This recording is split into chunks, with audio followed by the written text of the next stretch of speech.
അഡുക്കളക്കൂട്ട്. ഇന്ന് അമ്മയുടെ ഉണ്ടാക്കുന്നത് നമുക്ക് പോയി കാണാം. ഇന്ന് നമുക്ക് ചിക്കൻ കറീൻ്റെ ടേസ്റ്റിൽ എങ്ങനെയാണ് ഒരു അടിപൊളി പൊട്ടാറ്റോ മസാല കറി ഉണ്ടാക്കുന്നതെന്ന് നോക്കാം. അതിനായിട്ട് ഞാനിപ്പോൾ ഇവിടെ ഒരു 2 വലിയ ഉരുളക്കിഴങ്ങ്, വലിയെന്ന് വെച്ചാൽ ഒരു മീഡിയം സൈസാണ് ഉദ്ദേശിച്ചത്. ഒരു വലിയ ഉരുളക്കിഴങ്ങ് ഈ ഒരു ഷേപ്പിൽ മുറിച്ചെടുത്തിട്ടുണ്ട്. അധികം വലുപ്പത്തിലുമല്ല അധികം ചെറുതായിട്ടുമല്ല, ഈ ഒരു വലുപ്പത്തിൽ മുറിച്ചെടുത്തിട്ടുണ്ട്.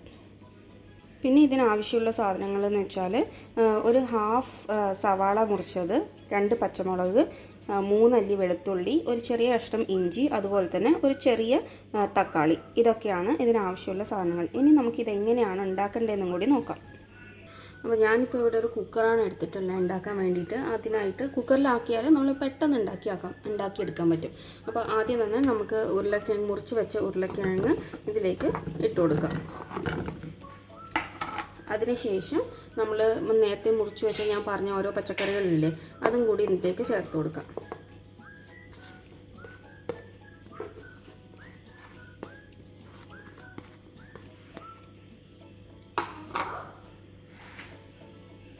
ഇനി നമുക്ക് ഇതിലേക്ക് ആവശ്യത്തിനുള്ള മസാലപ്പൊടികൾ ചേർത്ത് കൊടുക്കുകയാണ് വേണ്ടത്.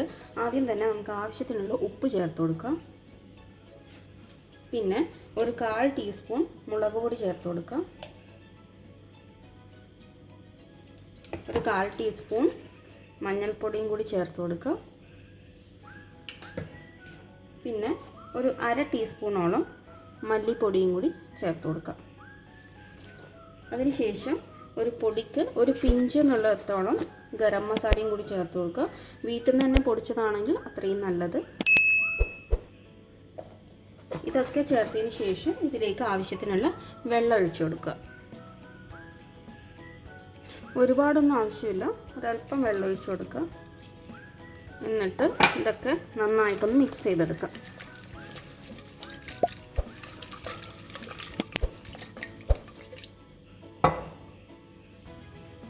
ഇത് സ്റ്റവിലേക്ക് വെക്കുന്നതിന് മുന്നേ ഇതിലേക്ക് ഫ്രഷ് ആയിട്ടുള്ള ഒരു തണ്ട് കരിവേപ്പിലയും കൂടി ചേർത്ത് കൊടുക്കുക. ഇനി ഇത് നമുക്ക് 2 വിസിൽ അല്ലെങ്കിൽ 3 വിസിൽ വരുന്ന വരെ വേവിക്കാൻ വെക്കാം.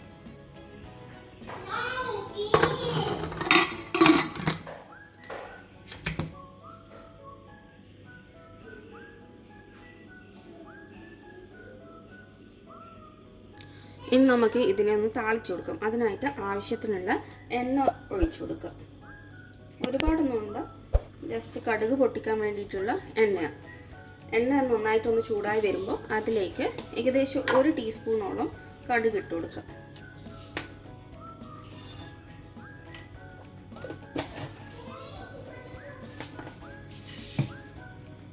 കടുക് പൊട്ടിയതിന് ശേഷം മാത്രം നമുക്ക് ഈ കറിവേപ്പില ഇതിലേക്ക് ഇട്ട് കൊടുക്കണം. ആദ്യം കടുക് പൊട്ടട്ടെ.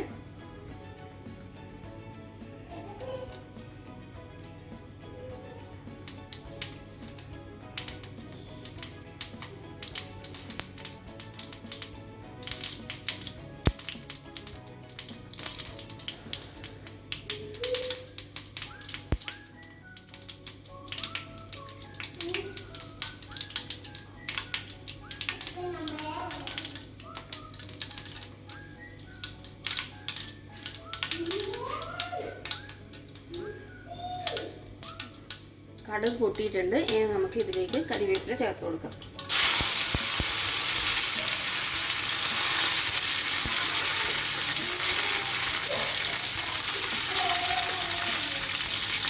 ഇനി ഇതിലേക്ക് നമുക്ക് നേരത്തെ ഇട്ട് കൊടുത്ത മസാലപ്പൊടികളൊക്കെ വളരെ ചെറിയ അളവിൽ കുറച്ചായിട്ട് ഇട്ട് കൊടുക്കാം കേട്ടോ.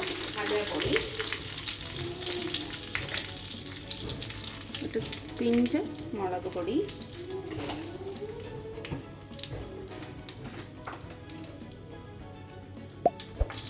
മല്ലിപ്പൊടി,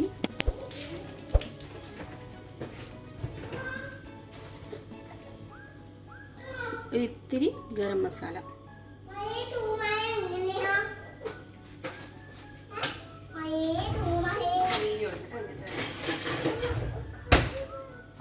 ഇത് ഒരുപാട് നേരം തീയിൽ വെക്കേണ്ട ആവശ്യമില്ല. കാരണം ഇത് നമ്മൾ കരിഞ്ഞു പോവും. പൊടി കരിയുന്നതിന് മുന്നേ തന്നെ ജസ്റ്റ് ഒന്ന് ചൂടായി കിട്ടിക്കഴിഞ്ഞാൽ നമ്മൾ ഓൾറെഡി കുക്ക് ചെയ്ത് വെച്ച ഉരുളക്കിഴങ്ങുണ്ടല്ലോ, അതിലേക്ക് ചേർത്ത് കൊടുക്കാം.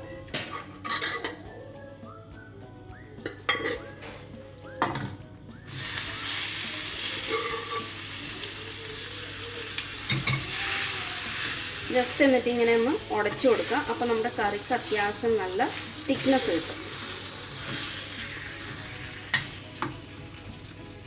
ഇതിലേക്ക് ചേർക്കും.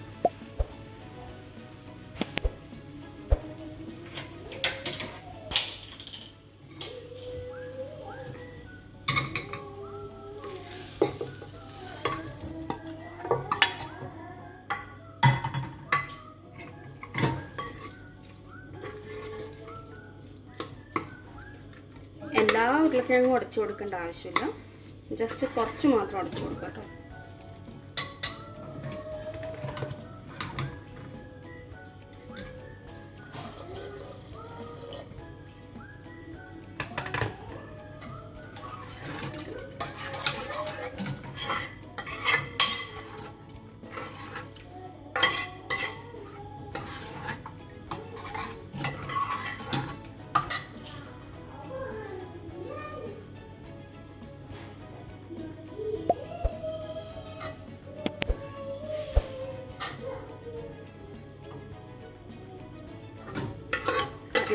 നമ്മുടെ കറി ഇവിടെ റെഡി ആയിട്ടുണ്ട്.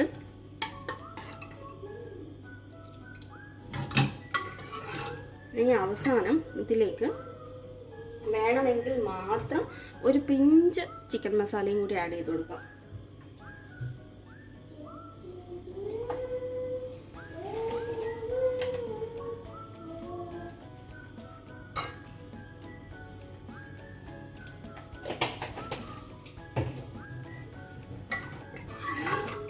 ഇതിൽ നിങ്ങൾക്ക് വെള്ളം കുറവാണെന്ന് തോന്നുന്നുണ്ടെങ്കിൽ ഒരല്പം വെള്ളം ഒഴിച്ചു കൊടുക്കുന്നതൊന്നും കുഴപ്പമില്ല കേട്ടോ.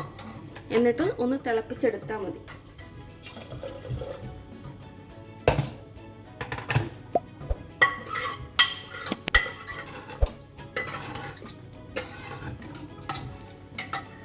ഒരല്പം വെള്ളം ഒഴിച്ചതുകൊണ്ട് തന്നെ ഒന്ന് ജസ്റ്റ് ഞാനൊന്ന് തിളപ്പിച്ചെടുക്കുന്നുണ്ട്. ഈ സമയത്ത് നിങ്ങൾക്ക് ഉപ്പൊക്കെ നോക്കിയിട്ട് ഉപ്പ് കുറവാണെങ്കിൽ ഉപ്പൊക്കെ ചേർത്ത് കൊടുക്കാം.